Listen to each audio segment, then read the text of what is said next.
Graças e paz, igreja, bom dia a todos.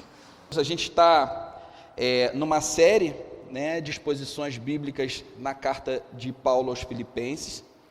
Essa é a terceira. Semana passada nós tivemos aqui o pastor Vantuí, e no início do mês de março nós tivemos uma exposição geral com o pastor Ricardo. Então, para o melhor aproveitamento dos irmãos, seria muito interessante se os irmãos estivessem em contato com o nosso canal do YouTube e pudessem estar ali, revendo essas palavras. Ali não está o vídeo, mas tem o áudio postado ali, para que vocês possam ter uma forte compreensão, uma compreensão geral do objetivo e de tudo aquilo que a gente está tratando essa manhã.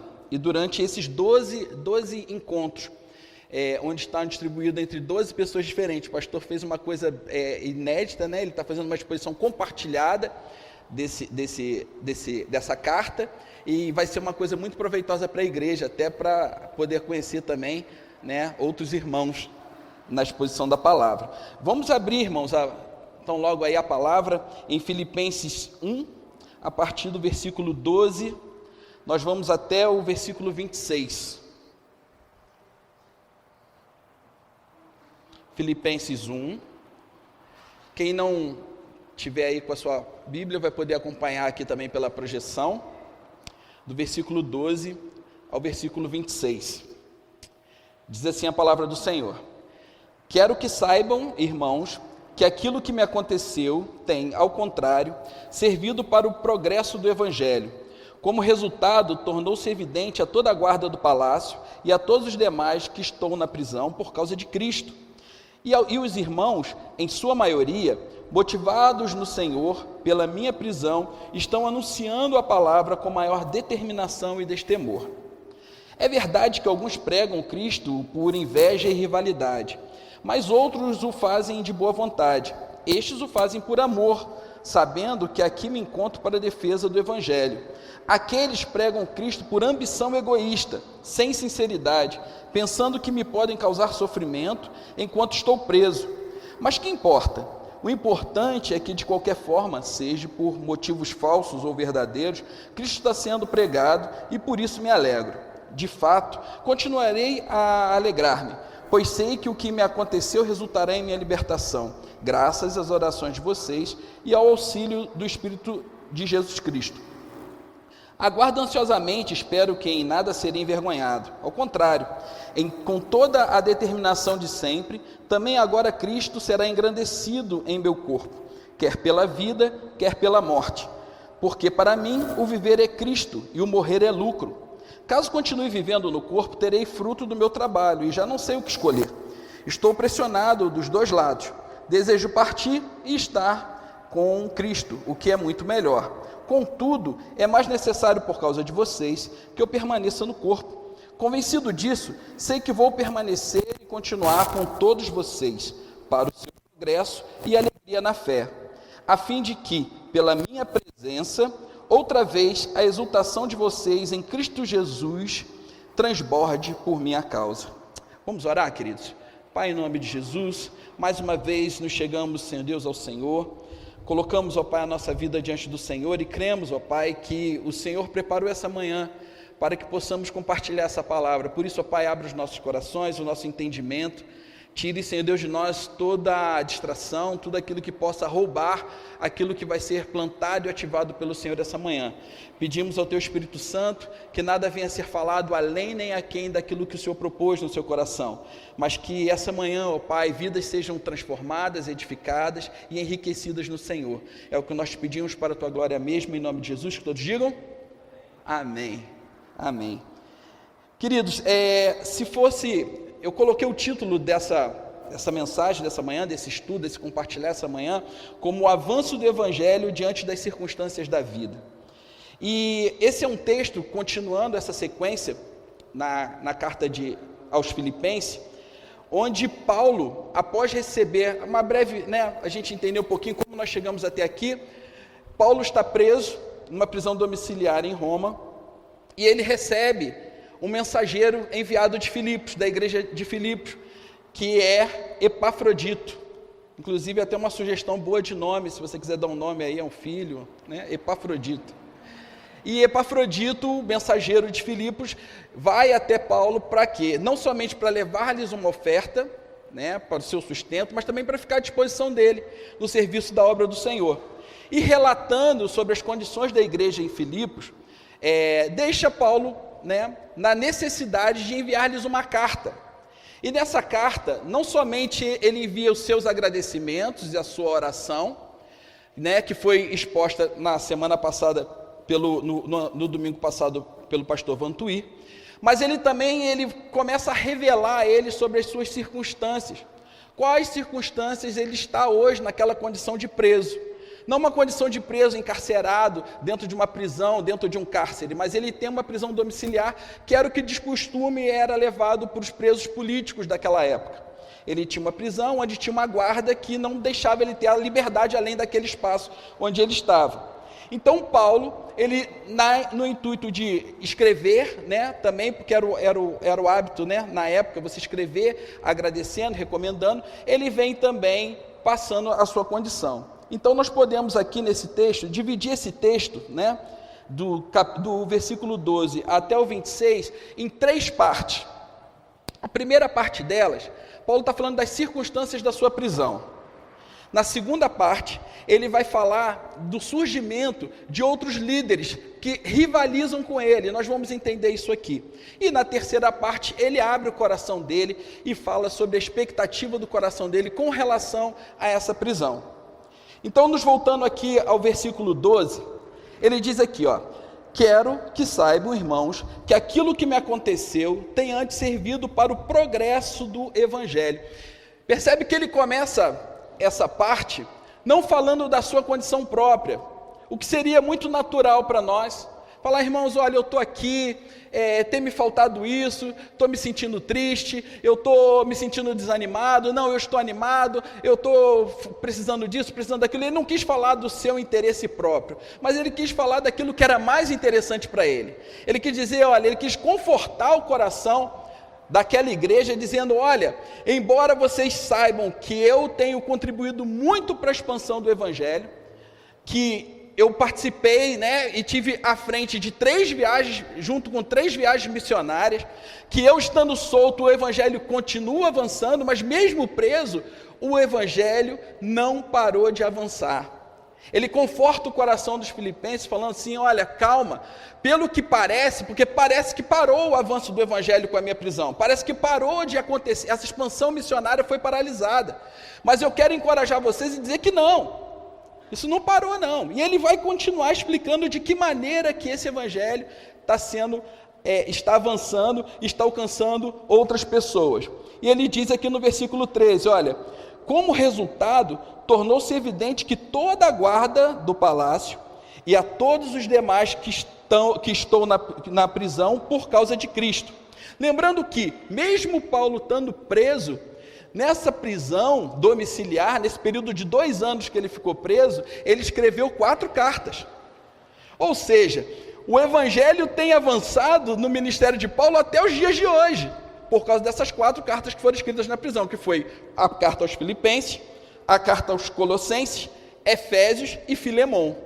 Então, ou seja, mesmo parado, talvez se ele tivesse numa expansão missionária, ele não teria o tempo para poder estar escrevendo essas cartas. E aqui ele fala que toda a guarda, o resultado dele estar ali fez com que toda a guarda, essa guarda do palácio era como uma tropa de elite da época.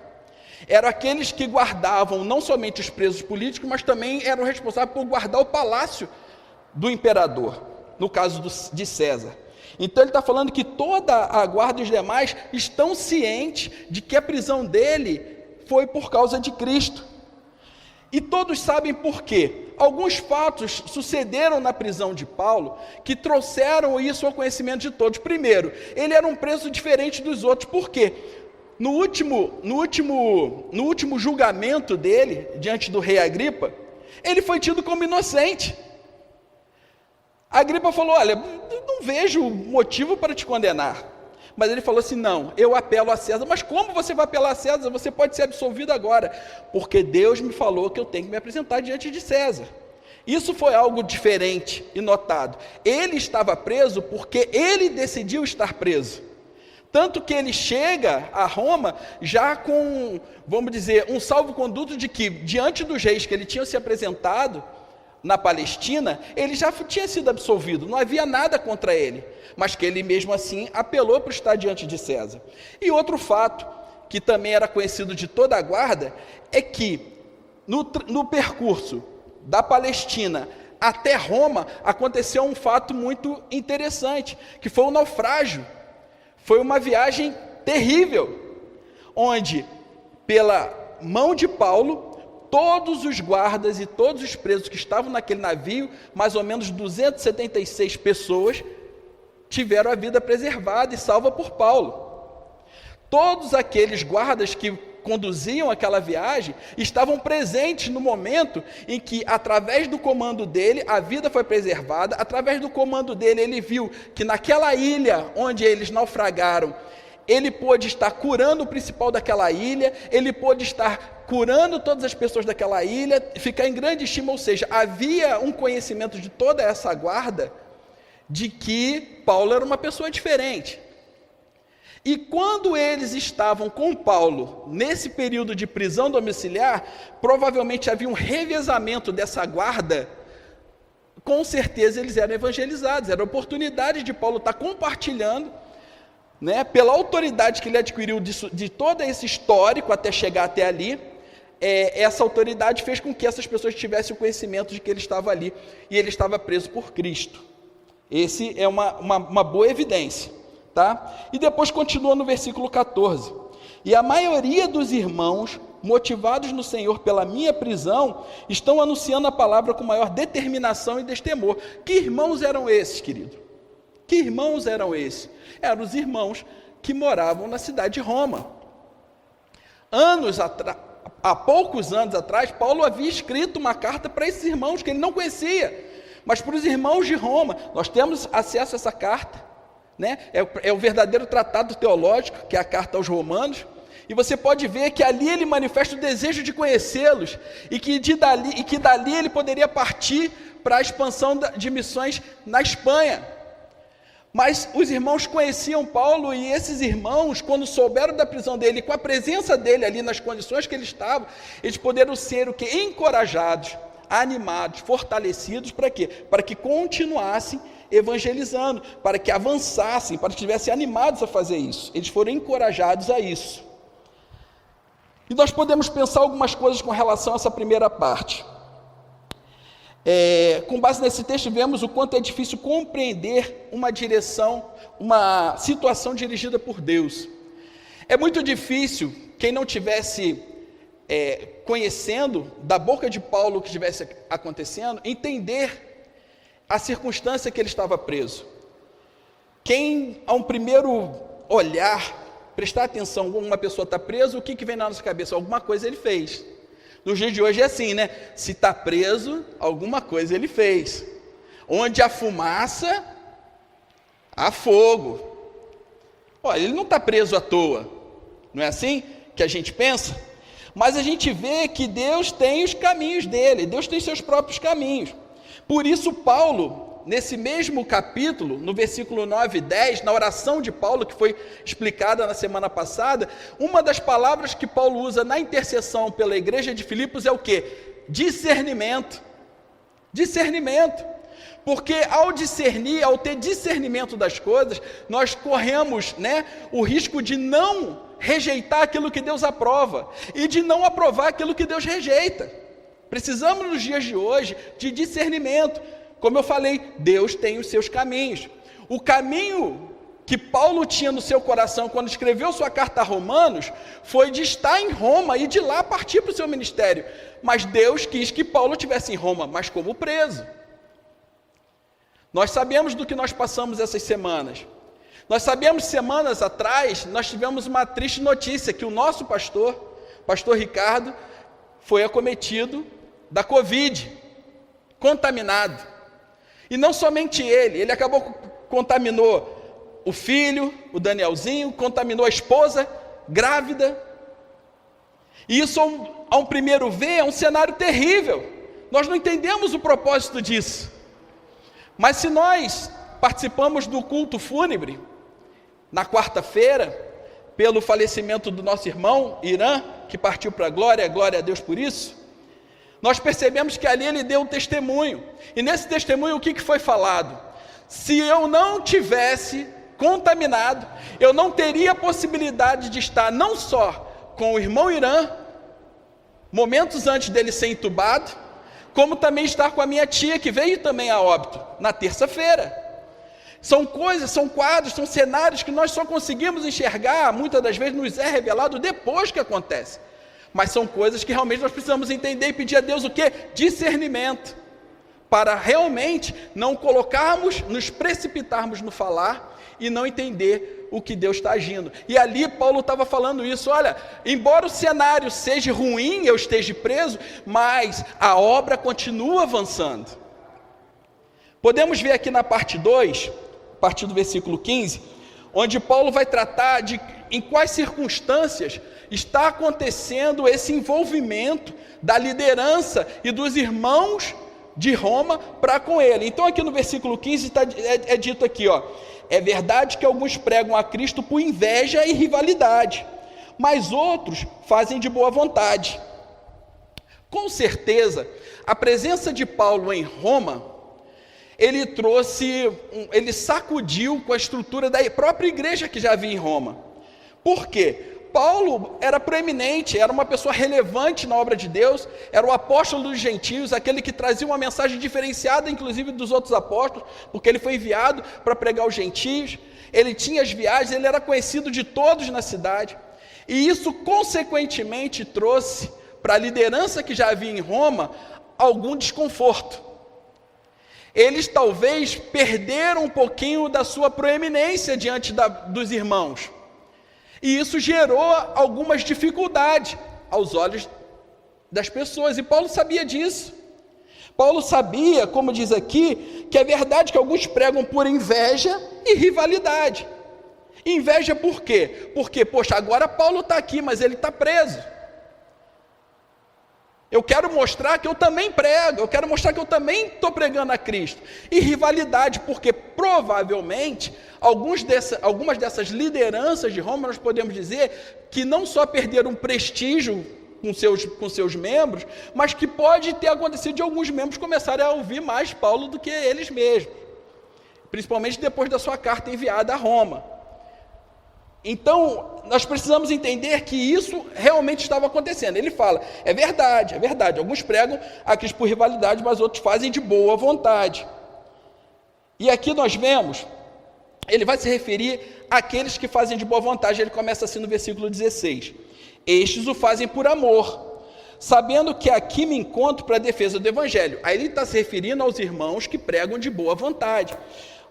Provavelmente esses irmãos cooperavam com o ministério de Paulo, mas Paulo talvez tinha expectativa de outros irmãos, que outros líderes se aproximassem dele naquela condição de preso, e ele diz aqui no versículo 17, aqueles que pregam por rivalidade, por inveja, eles pregam a Cristo por ambição egoísta, sem sinceridade, pensando que podem causar sofrimento enquanto estou preso. Ou seja, quando a sua motivação é egoísta, quando a sua motivação é sem sinceridade, você pode ocorrer nessa rivalidade e isso vai gerar em você uma inveja. Era o que acontecia com essas pessoas. Eles se sentiam como que estivessem rivalizando. Não difícil do que nós vemos nesses dias. Existem líderes que tem a graça de ter uma igreja grande, isso pode causar inveja a outros. Tem líderes que Deus deu um dom de uma pregação, de uma oratória diferenciada, isso pode trazer inveja a outros. E o que poderia estar acontecendo ali com Paulo, quando ele fala aqui, que pensando que me podem causar sofrimento enquanto estou preso, possivelmente eles tomavam em suas pregações Paulo como referência depreciativa. De que forma isso poderia acontecer? Ele fala assim, olha, nós vemos que o nosso irmão Paulo está preso. Se ele está preso, significa que o ministério dele não é tão proeminente assim. Olha, pode ser que ele tenha exagerado, por isso que ele está preso. Ele está preso porque ele deu mole. Ele fez algo que não deveria ter feito.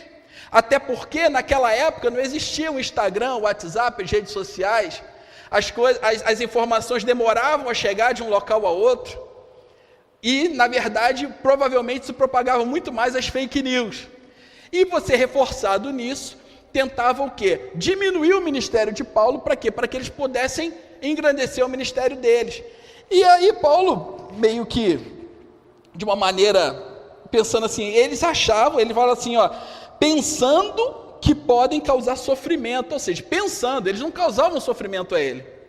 Eles pensavam que poderiam estar causando algum tipo de sofrimento a Paulo, agindo dessa maneira, tentando minimizar o seu próprio ministério, mas diminuir o seu ministério, mas não era assim.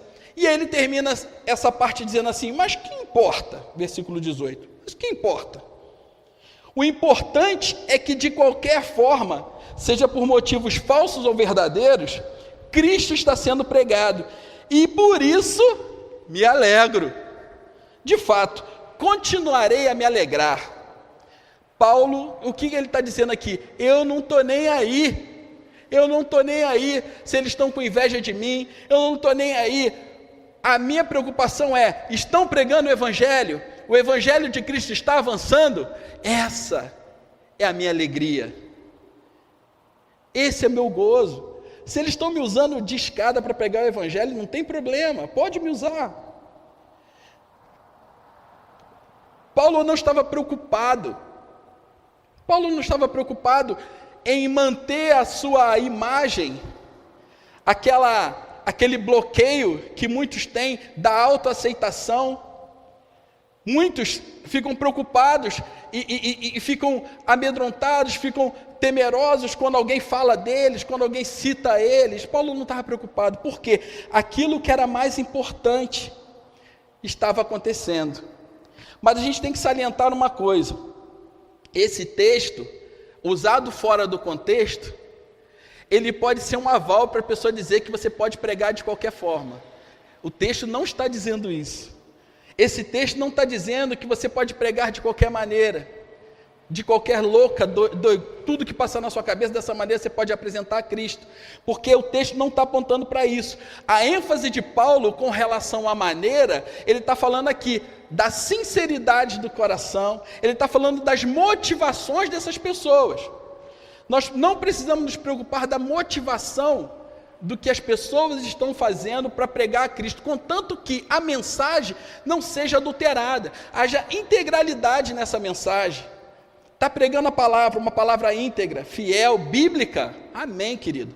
Agora, se o desejo dele é ficar rico, se o desejo dele é ficar famoso, se o desejo dele é se mostrar superior a outro, não importa. O que importa é que Cristo está sendo pregado, e nós não devemos nos colocar na posição de juízes nessa questão. Paulo está mostrando isso. Está fazendo um bom trabalho? Sim. E Paulo tinha a quem se levantar contra. Paulo se levantava porque ele tinha opositores com relação a pessoas que prejudicavam o avanço da palavra, que eram os judaizantes, que eram os legalistas, que existiam na época, existiam os místicos e existiam os liberais, assim como existe nos nossos dias de hoje. Esses três grupos, de teologias que prejudicam a palavra, contra esse nós devemos combater, sim. Mas, se não há prejuízo na integralidade, na lisura da palavra, se não há prejuízo naquilo que está sendo pregado, querido, deixa pregar, não julgue. Nós não precisamos julgar as intenções, porque quem julga as intenções é o nosso Deus que está lá. De lá ele vê, diz lá em Hebreus, ele conhece o coração, os intentos, as intenções do coração. Então essa não deve ser a nossa preocupação. Vamos seguir. Precisamos nos policiar com relação a isso. Não julgar as intenções. E precisamos também não nos preocupar com relação à nossa vida, com o achar dos outros. Você está pregando a Cristo, ressurreto, você está pregando a palavra de Deus, não se preocupa com a aprovação de ninguém. E também não se preocupa em acusar os outros, em julgar os outros. Então, terminamos essa parte, onde ele fala desses líderes que se levantam, nessa parte aí do versículo 15,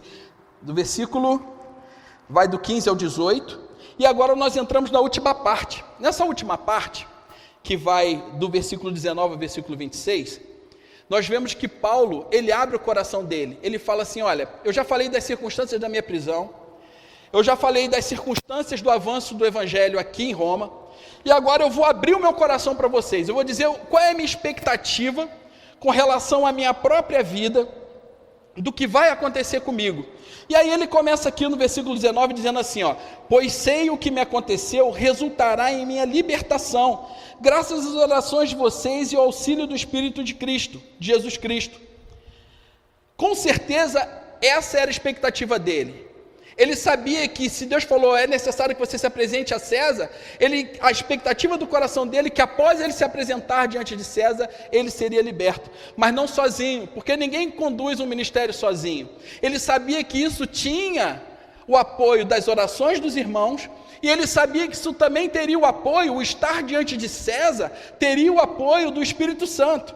Aonde que ele tirou isso, essa ideia? Marcos 13:11. Sempre que forem presos e levados a julgamento, não fiquem preocupados com o que vão dizer. Diga tão somente o que lhe for dado naquela hora, pois não serão vocês que estarão falando, mas o Espírito Santo. Então aqui, ciente dessa palavra, o que Paulo faz? Ele sabe que no momento que ele estiver diante de César, existia a expectativa no coração de Paulo, de que Deus daria a ele o que falar quando estivesse diante de César. E ele continua, versículo 20. Aguardo ansiosamente, espero que em nada serei envergonhado. Pelo contrário, ele ainda está se referindo ao estar diante de César. Com toda a determinação de sempre, também agora Cristo será engrandecido em meu corpo, quer pela vida, quer pela morte. Ou seja, ele está falando, olha, quando eu estiver diante de César, a minha expectativa, eu estou ansioso para que eu não seja envergonhado, ou seja, para que com coragem eu coloque tudo aquilo que o Espírito Santo colocar na minha boca. Porque ele sabe que assim, Cristo vai ser engrandecido. Assim, a missão que foi dada a ele para ir a Roma, estaria sendo cumprida. Do contrário, ele seria envergonhado. Ele já tinha estado diante de 2 reis, em julgamento antes de estar em Roma. César não era um rei, ele era um imperador, que exigia adoração como um Deus. Ele poderia, num simples estalar de dedo, executar Paulo. E Paulo sabia disso. Mas ele estava disposto a falar aquilo que o Espírito Santo colocasse no seu coração.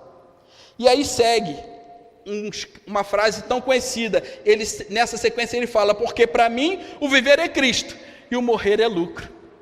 Nesse contexto ele fala, porque para mim o viver é Cristo, o morrer é lucro. Porque para mim vale mais cumprir a vontade do Senhor, cumprir aquilo que Ele destinou para mim, do que o preservar a minha própria vida. Cristo é a razão da existência de Paulo.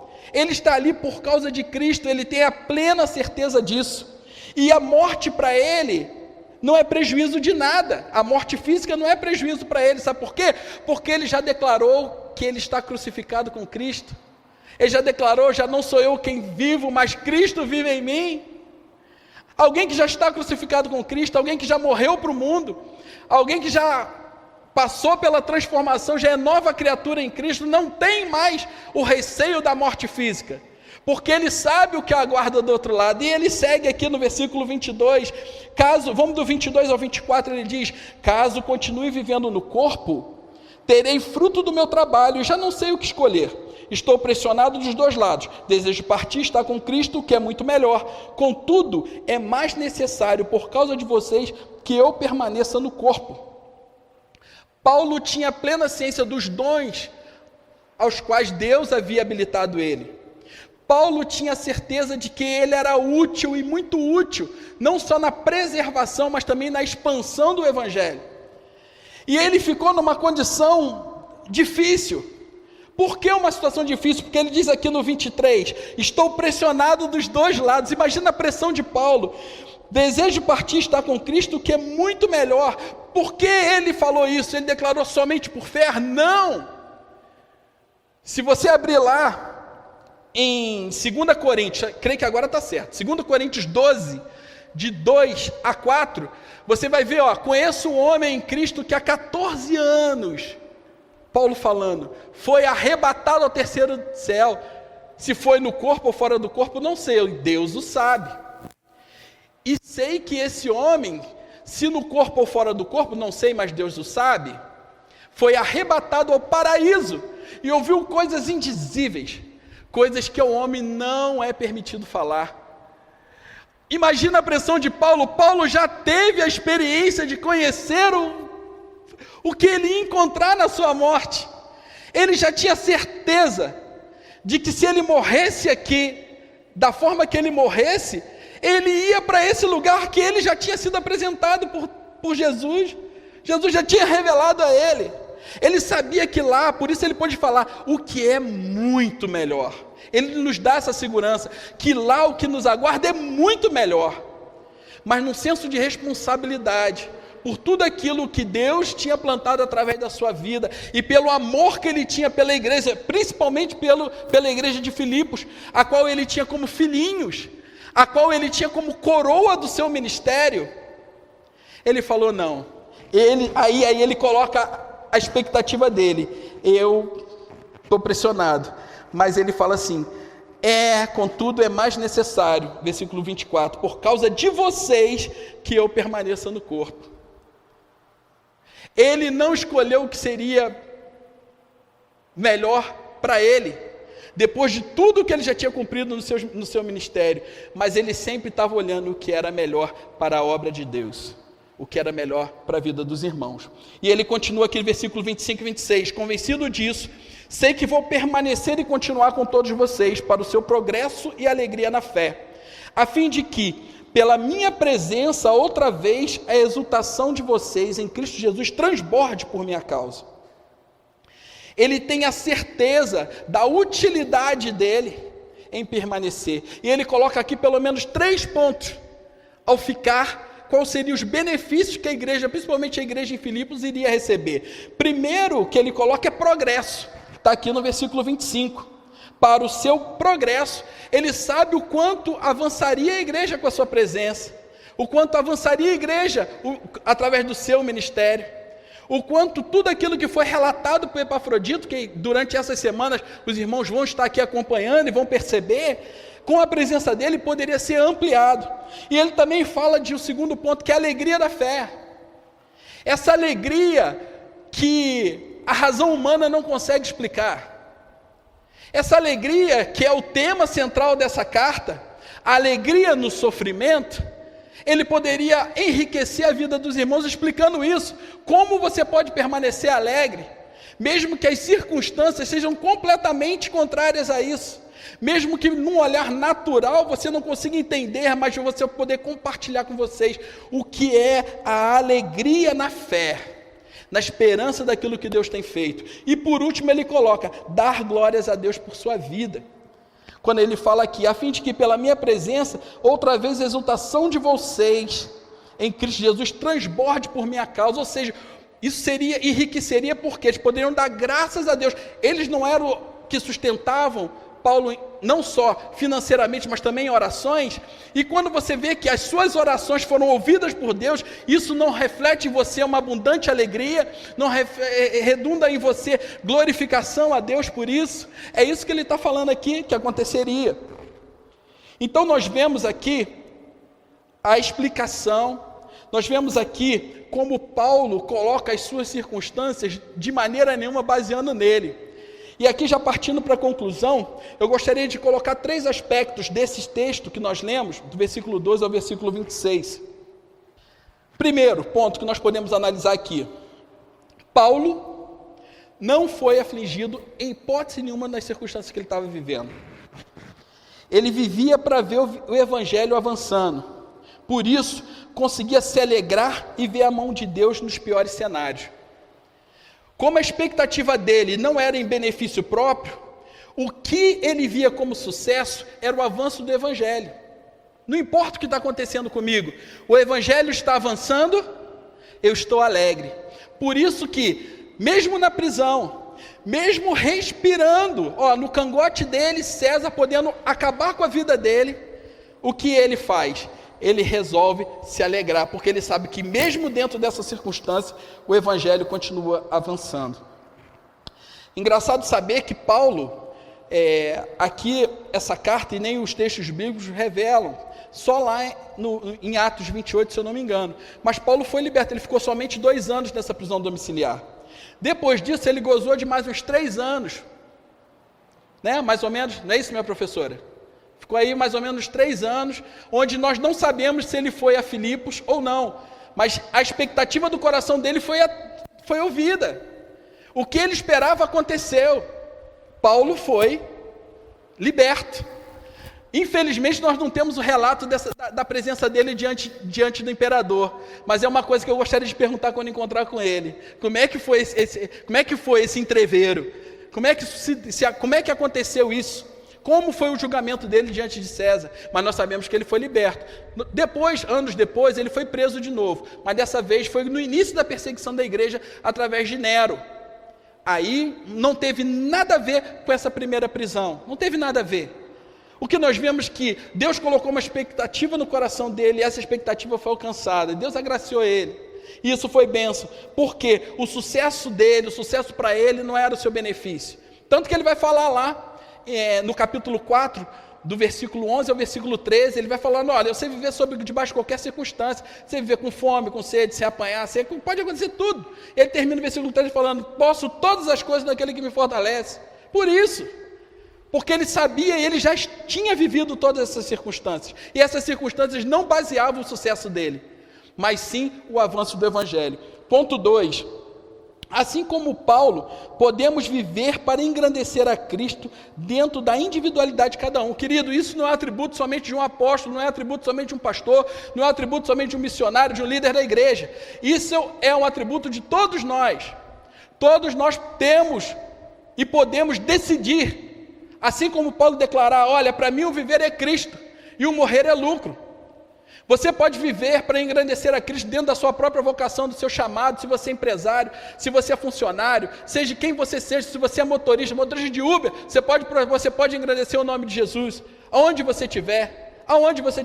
A questão é a expectativa do seu coração, a questão é a motivação do seu coração. Você está fazendo isso para a tua própria glória, ou você está fazendo isso para a glória de Deus? Você está trabalhando ali com qual intenção? Com a intenção de sustentar a tua casa, com a intenção de ficar rico, ou você está ali como instrumento para a expansão do Evangelho? É isso que o texto está nos mostrando, que nós podemos tomar essa decisão hoje, de uma maneira singular. Você pode chegar diante de Deus e falar, eu quero viver essa vida, onde a minha intenção, eu quero ser treinado, eu quero ser forjado, eu quero que o teu Espírito Santo me encha de poder e autoridade para estar trabalhando na expansão do teu Evangelho. Você não precisa falar que você é pastor, você não precisa ser um líder evangélico para isso, você pode ser a mesma pessoa que você tem sido. A questão é você mudar o seu foco e passar com intencionalidade, viver para a expansão do reino de Deus. E por último, nós terminamos aqui, preocupado com o horário, vamos lá.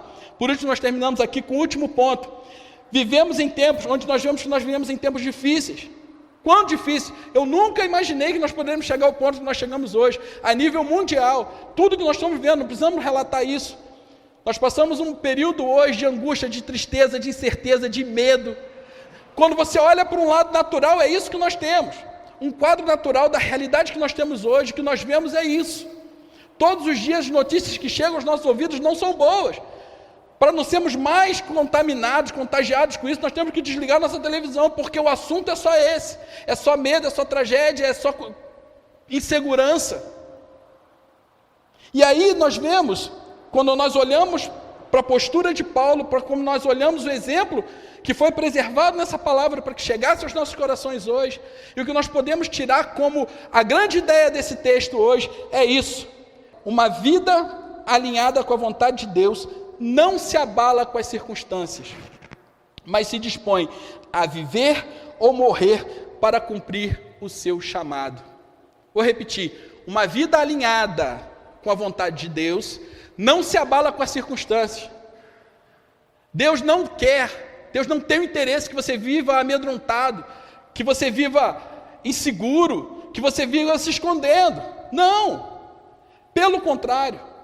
Nesse momento é o momento que Deus quer nos levantar, realmente como referenciais, no momento onde todos estão com medo, no momento onde todos estão se escondendo, que existam atalaias que vão ser levantados, para que o reino, para que a obra de Deus, para que o Evangelho venha expandir. Isso foi a palavra que foi confrontada no meu coração, e estejam dispostos a viver ou morrer, para cumprir o seu chamado.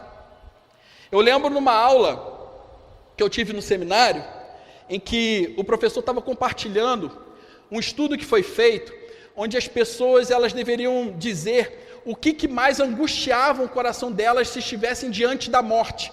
Olha, você vai morrer hoje, o que mais vai angustiar o seu coração?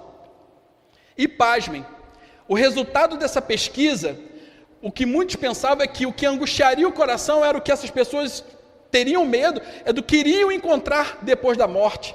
O que vai acontecer comigo depois que morrer? Mas não foi isso que aconteceu. Nessa pesquisa, o que mais surgiu foi que não era o medo do que encontrar depois, mas era o medo de não saber por que viveram. O medo era não saber por que viveram. Coisa triste é você passar uma vida inteira e não conhecer o seu propósito, não saber o porquê que Deus te chamou, por que você está aqui e se você está cumprindo o seu propósito. Paulo não era abalado, por quê? Porque ele sabia que ele estava exatamente onde Deus queria colocar ele e fazendo exatamente do jeito de Deus. Muitos de nós, muitas vezes, começamos bem, mas o importante não só começar bem, mas também terminar bem. Assim como nós conhecemos o texto, combati o bom combate, guardei a carreira, conquistei a fé, é isso? É isso aí. A expectativa do coração de Deus é que possamos chegar naquele dia, de encontrar com Ele e poder declarar isso. Mas para isso precisamos decidir. Abrir mão dos nossos próprios interesses e viver para o avanço do Evangelho. É isso que esse texto está nos dizendo. Que seja para a vida, que seja para a morte. Mas que possamos ter a tranquilidade. Você só tem alegria quando o seu foco é o avanço do Evangelho e não os seus próprios interesses. E é isso que o Senhor quer falar ao nosso coração, falou muito ao meu coração durante esses dias estudando esse texto. Se Deus assim permitir, daqui a um mês estaremos juntos aqui de novo. A gente vai estar aí já lá no capítulo 2. Mas não perca a oportunidade de estar estudando essa carta, de estar ouvindo novamente essas preleções, as pessoas que estão ouvindo pelo YouTube, de repetir isso, de estudar isso e pedir que você não seja motivado por essa palavra. Você não precisa ser motivado por essa palavra, porque a motivação ela se esvai como a água na sua mão, mas que você seja ativado por essa palavra, que isso gere em você ação, gere em você atitude que venham a conduzir mediante a vontade de Deus. Vamos colocar de pé, queridos? Em nome de Jesus. Não viva abalado, vamos viver para o nosso chamado e vamos viver ou morrer por isso. Vivendo ou morrendo, que possamos viver o nosso chamado em nome de Jesus. Vamos orar. Pai, em nome de Jesus, nós te agradecemos por essa manhã, te agradecemos pela tua palavra viva e eficaz, que veio aos nossos corações, que o Senhor venha ativar a nossa vida essa manhã, e que possamos sair daqui convictos, que possamos declarar com a nossa boca, Senhor Deus, que o nosso viver é Cristo, que a razão da nossa vida é Cristo, que a importância da nossa vida é o avanço do teu Evangelho. E o morrer não é prejuízo, o morrer é lucro, porque sabemos que fechando os nossos olhos aqui, nós vamos abrir na glória do Senhor.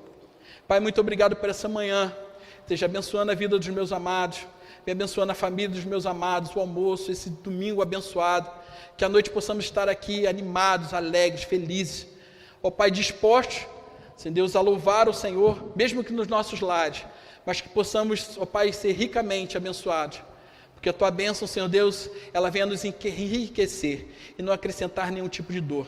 Para a tua glória mesmo nós oramos essa manhã, em nome de Jesus. Amém. Amém. Amém.